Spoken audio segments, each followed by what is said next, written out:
Hi గారు, welcome to our channel. ప్రస్తుతం మనతో పాటు దామో బాలాజీ గారు సీనియర్ జర్నలిస్ట్ ఉన్నారు. వారితో ఒకసారి మాట్లాడదాం. సార్ నమస్కారం. సార్ నమస్తే. సార్, వైసీపీ కీలక నేత కొడాలి నాని అరెస్ట్ అవబోతున్నట్టు వార్తలు వినిపిస్తున్నాయి. సార్, అతని అనుచరులు చాలా మంది అరెస్ట్ అయ్యారు అంటున్నారు. సో మామూలుగా మనం చూస్తున్నాం, కూటమి అధికారంలోకి వచ్చిన తర్వాత అంటే సోషల్ మీడియా హ్యాండ్లర్స్ వీళ్ళే అరెస్ట్ అయ్యారు, కానీ వైసీపీ కీలక నేతలు ఎవరు కూడా అరెస్ట్ అవ్వలేదు. వీళ్ళు ఎప్పుడు అరెస్ట్ అవుతారని ఒక చర్చ జరిగింది. ఇప్పుడు వీళ్ళ అరెస్టుకు రంగం సిద్ధమైపోయింది. కొడాలి నాని అరెస్ట్ అవుతారు, ఆల్రెడీ రోజా గారి పైన కేసులు నమోదవుతున్నాయని అంటున్నారు. మరి ఏం జరిగే అవకాశం ఉంది? కొడాలి నాని అరెస్ట్ అవుతారా? తెలుగుదేశం కూటమి ప్రభుత్వం ఒక సిస్టమేటిక్ గా వెళ్తున్నట్టు కనబడుతుంది. అంటే వైసీపీని ఎలా అటాక్ చేయాలి, ఎలా కేసులు పెట్టాలి అనే దాంట్లో ఒక మెథడ్ కనిపిస్తుంది. ఆ మెథడ్ ఏంటంటే ముందు కింది నుంచి రావాలి అనేది. కింది అదేదో బాలకృష్ణ సినిమాలో డైలాగ్ ఉంది, నేను కింద నుంచి వచ్చానని. సో అలాగా ఒక సిస్టమేటిక్గా ముందు కింద నుంచి రావాలి. అట్లాగే అధికారుల్ని టార్గెట్ చేయాలి. మెల్లమెల్లగా కీ ఎలిమెంట్స్ని తర్వాత మనం కొట్టాలి అన్న ఒక ఇది కనిపిస్తుంది. అందుకని ఫస్ట్ ఏమో సోషల్ మీడియా వాళ్ళ మీద ఫస్ట్ పడ్డారు. ఎందుకంటే ఆల్రెడీ వైసీపీ సోషల్ మీడియా మీద బాగా వ్యతిరేకత ఉంది. తెలుగుదేశానికి కూటమికున్న బలం ఏంటంటే వాళ్ళకి మీడియా సపోర్ట్ ఉంది. వాళ్ళు ఏ పని చేసినా అది కరెక్టు, అవతల వాళ్ళది తప్పు అని చెప్పగలిగిన మీడియా సపోర్ట్ అనేది బలంగా ఉంది. జగన్ వైపు కూడా మీడియా ఉంది, కానీ అది ఎఫెక్టివ్గా లేదు. అతని ఎఫెక్టివ్ మీడియా ఏదంటే సోషల్ మీడియాని, దాన్ని టార్గెట్ చేయడం. ముందు సోషల్ మీడియాని టార్గెట్ చేస్తే వాళ్ళ బలమైన దీన్ని మనం టార్గెట్ దెబ్బతీసేస్తే తర్వాత వాళ్ళ పెద్దవాళ్ళని అరెస్ట్ చేసినప్పుడు దానికి వ్యతిరేకంగా పనిచేసే వింగ్స్ ఏవి కూడా ఉండవు, వీక్ అయిపోతాయి అనేది వీళ్ళ స్ట్రాటజీ. అది పర్ఫెక్ట్గా వర్కౌట్ అవుతుంది. దాని ప్రకారం ఫస్ట్ సోషల్ మీడియా వాళ్ళ మీద కేసులు పెట్టడం, వాళ్ళ మల్టిపుల్ కేసులు ఒక్కొక్కరి మీద పెట్టేయడం. దీనివల్ల ఏం జరిగిందంటే భయభ్రాంతం అయిపోయింది. ఎందుకంటే 5 ఏళ్లలో జగన్ చేసిన తప్పులేమంటే పార్టీ కేడర్ని, పార్టీ ద్వితీయ శ్రేణి, తృతీయ శ్రేణి నాయకత్వాన్ని బిల్డప్ చేసుకోలేకపోవడం, ఆర్గనైజ్ చేసుకోలేకపోవడం అనేది జగన్ వైఫల్యం. ఎందుకంటే అధికారంలో ఉన్నప్పుడే పార్టీ నిర్మాణం మీద ఫోకస్ చేసి ఉంటే ఇవాళ అన్ని వైపున శ్రేణులు స్ట్రాంగ్గా పనిచేసి ఉండేవి. అక్కడ జగన్ వైఫల్యం క్లియర్ కనబడుతుంది. కాబట్టి వీళ్ళు ఏం చేస్తున్నారు, ఈ సోషల్ మీడియాని ఫస్ట్ తెలుగుదేశం కూటమి అటాక్ చేస్తుంది. దాంతోపాటు వైసీపీలో డబ్బులు పెట్టగలిగిన వాళ్ళు, మనీ మేనేజర్సు, తర్వాత లైజనింగ్ చేసేవాళ్ళు, వీళ్ళ మీద టార్గెట్ చేసింది. కీ పర్సన్స్ అంటే ఇటు చెవిరెడ్డి భాస్కర్ రెడ్డి కావచ్చు, తర్వాత నందిగం సురేష్ కావచ్చు, తర్వాత విజయసాయి రెడ్డి కావచ్చు, ఇలాంటి వాళ్ళని కొంతమందిని టార్గెట్ చేసుకుంటూ వస్తున్నారు. మరోవైపు వైసీపీ ఈ అధికారంలో ఉన్నప్పుడు దుందుడుగ్గా వెళ్ళి అవుట్ ఆఫ్ ద వే వెళ్ళి ఇబ్బంది పెట్టిన అధికారుల మీద కూడా తెలుగుదేశం కూటమి కేసులు పెట్టడం, వాళ్ళని ఇబ్బందులకు గురి చేయడం. అంటే త్రిపులార్ విషయంలో కావచ్చు, రఘురామకృష్ణరాజు విషయంలో సిఐడి అధికారులను కావచ్చు, తర్వాత జత్వాని, కాదంబరి జత్వాని హీరోయిన్ విషయంలో కావచ్చు, ఇలాగా కొంతమందిని టార్గెట్ చేయడం అనేది ఇంకొక స్ట్రాటజీ. ఇప్పుడు మెల్లమెల్లగా ఏం చేస్తున్నారంటే బిగ్గర్ దీనికి కింద నుంచి మెల్లగా పైకి వెళ్తున్నారు. పిరమిడ్ స్ట్రక్చర్లో పైకి వెళ్తున్నారు. ఈ పైన మనకి వచ్చేసరికి వీళ్ళ ప్రధానమైనది ఏంటంటే ఇటు రోజా, కొడాలి నాని, వల్లభనేని వంశీ, పేర్ని నాని, అంబటి రాంబాబు, ఇలాంటి వాళ్ళ మీదకి మెల్లమెల్లగా వస్తున్నట్టు కనబడుతుంది. అక్కడ కూడా ఏంటంటే ముందు సైన్యాధిపతిని దెబ్బతీయాలంటే ముందు సైన్యాధిపతి కింద ఉండే పదాతి దళం అంటారు, పదాతి దళం కావచ్చు, లేకపోతే దళపతులు కావచ్చు, ఒక స్ట్రక్చర్ ఉంటుంది. ఈ స్ట్రక్చర్ని బ్రేక్ చేసుకుంటూ వస్తున్నారు అనమాట. అట్లా ఇప్పుడు కొడాలి నాని వంతు వచ్చింది. కొడాలి నాని అనుచరులు, మెయిన్ అనుచరులు 10 మందిని అరెస్ట్ చేసి నిన్న జైల్లో పెట్టారు.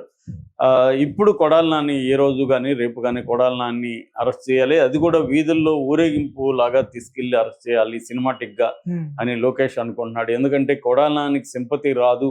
మీడియా కూడా కొడాలి నాని ఒక్కసారిగా కొడాలి నాని అరెస్ట్ చేసినప్పుడు తెలుగుదేశం మీడియా మొత్తం, సోషల్ మీడియా అందరూ కూడా పాత కొడాలి నాని విజువల్స్ వేయాలి.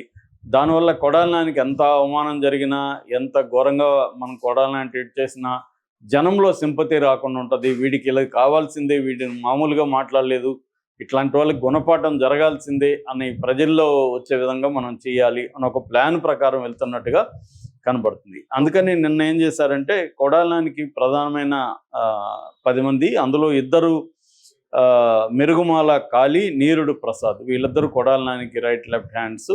వీళ్ళ మీద ప్రధానంగా ఫోకస్ చేసింది. ఈ మెరుగు కాళీ ఏమో గవర్నమెంట్ మారగానే అతను అజ్ఞాతంలోకి వెళ్ళిపోయాడు, కానీ అతన్ని ట్రేస్ చేశారని చెప్తున్నారు. అతను నార్త్ ఈస్ట్లో చేపల వ్యాపారం రహస్యంగా చేసుకుంటుండే అతన్ని పట్టుకున్నారని చెప్తున్నారు. అలాగే నీరుడు ప్రసాద్ని హైదరాబాద్లో పట్టుకున్నారు.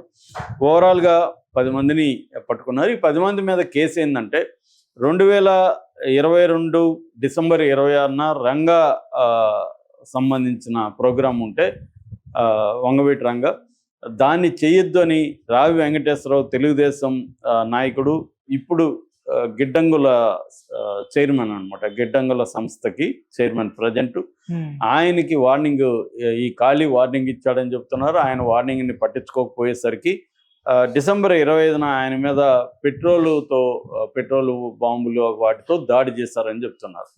సో ఆ దాడి మీద అప్పటికే కేసులు పెట్టారు, కానీ ఆ కేసుల్ని సీరియస్గా వైసీపీ ప్రభుత్వం తీసుకోలేదు. ఇప్పుడు ఆ కేసుని ముందుకు తీసుకొచ్చారు. సో ఇప్పుడు మళ్ళీ ఆయన దగ్గర కంప్లైంట్ ఇప్పించి సో సెక్షన్లు బలంగా పెట్టి వీళ్ళని ఆ కేసులో అటాచ్ చేసి ఆ కేసులో పెట్టారు. ముందు పెదపారపూడి, నందివాడ పోలీస్ స్టేషన్కి తిప్పి చివరికి Gudivada additional judicial first class magistrate కోర్టులో ప్రవేశపెట్టారు. కోర్టు వాళ్ళకి 14 రోజులు రిమాండ్ ఇచ్చింది. సో ఇది బెయిల్ కూడా అంత ఈజీగా రాదు, ఎందుకంటే అటెంప్ట్ మర్డర్ కింద పెట్టినప్పుడు బెయిల్ అంత ఈజీగా రాదు. ఈయన మీద దాడి, అటెంప్ట్ మర్డర్ ఇవన్నీ పెట్టారు. ఇప్పుడు దీనంతా కింగ్ పింగ్ కొడాలి అని, ఈ కేసులో కానీ కొడాలిని కూడా పెడితే కొడాలి నానికి కూడా బెయిల్ వచ్చే అవకాశం లేదు. వేరే చిన్న చిన్న కేసులు కాకుండా, అది కూడా తెలుగుదేశం కూటమికి వైసీపీకి ఉన్న తేడా మనం అక్కడ కూడా కనబడుతుంది. వైసీపీ ఏంటంటే ర్యాండమ్గా కేసులు పెట్టేయడం, వైసీపీ వాళ్ళకి ఏంటంటే లీగల్ సిస్టమ్స్ మీద పట్టు అనేది కంపారేటివ్లీ తక్కువ వైసీపీకి. ఎందుకంటే చంద్రబాబు బలం ఏంటంటే సిస్టమ్స్ని ఆయన నిర్మించుకుంటూ రావడం, సిస్టమ్స్లో తన బలాన్ని పెంచుకోవడం, తన సపోర్ట్ సిస్టమ్స్ని లాంగ్ టర్మ్ ప్లాన్ చేసుకొని వాటిని స్ట్రెంగ్తన్ చేసుకోవడం అనేది చంద్రబాబుకు ఉన్న బలం. నేను అనేకసార్లు చెప్పాను, ఇటు కులం కావచ్చు, మీడియా కావచ్చు, వ్యవస్థల్లో పట్టు కావచ్చు, పార్టీ స్ట్రక్చర్ కావచ్చు, ఇదంతా కూడా చంద్రబాబుకి స్ట్రాంగ్ సపోర్ట్ సిస్టమ్ అనమాట. అట్లాగే ఢిల్లీలో లైజనింగ్ చేయడం కావచ్చు, ఇవన్నీ చంద్రబాబుకి స్ట్రాంగ్ వ్యవహారాలు. అట్లాగే ఫండ్స్ సంబంధించి చంద్రబాబుకి ఏంటంటే వరల్డ్ వైడ్గా నిమిషాల్లో కోట్లు ఎక్కడికి కావాలంటే అక్కడికి సమీకరించగలిగిన ఒక నెట్వర్క్ చంద్రబాబు సొంతం. ఇటువంటి సపోర్ట్ సిస్టమ్స్ అనేవి జగన్కి కానీ ఇక్కడ కేసీఆర్కి కానీ లేవు. ఎందుకు లేవు అంటే వీళ్ళు లాంగ్ టర్మ్ ప్లాన్లో ఇవి నిర్మించుకోవడం అనేది చేయలేకపోయారు. ట్రై చేశాడు జగన్ కూడా, చంద్రబాబుని కాపీ కొట్టి కొంత ట్రై చేశాడు. ఇక్కడ కేసీఆర్ అయితే అసలు పెద్దగా కేర్ కూడా చేయలేదు, అంతా నా ఇదే అనుకున్నాడు. చంద్రబాబుకి అది క్లారిటీ ఉంది, నా ఇమేజ్ ఎంత ఉంటుంది, సిస్టమ్స్ బలం ఎంత. ఎప్పుడైనా కూడా ఏ వ్యక్తి అయినా ఎంత మునగాడైనా సిస్టమ్ బలం ఉన్నంతరకే. ఆ మధ్య వరకు మనం Sonia most powerful person in India 10 ఏళ్ళు, తర్వాత ఏమైంది ఇవాళ. అట్లాగే ఇప్పుడు మోడీ ఉన్నాడు, రేపొద్దున మళ్ళీ కాంగ్రెస్ వస్తే మోడీ పరిస్థితి ఏంటి? ఇక్కడ మోడీనా సోనియానా ఇంకొకరా కాదు, సిస్టమ్స్ని నువ్వు ఎలా కంట్రోల్ చేస్తున్నావు, సిస్టమ్స్ని నువ్వు ఎలా వాడుకుంటున్నావు అనేది ఇంపార్టెంట్.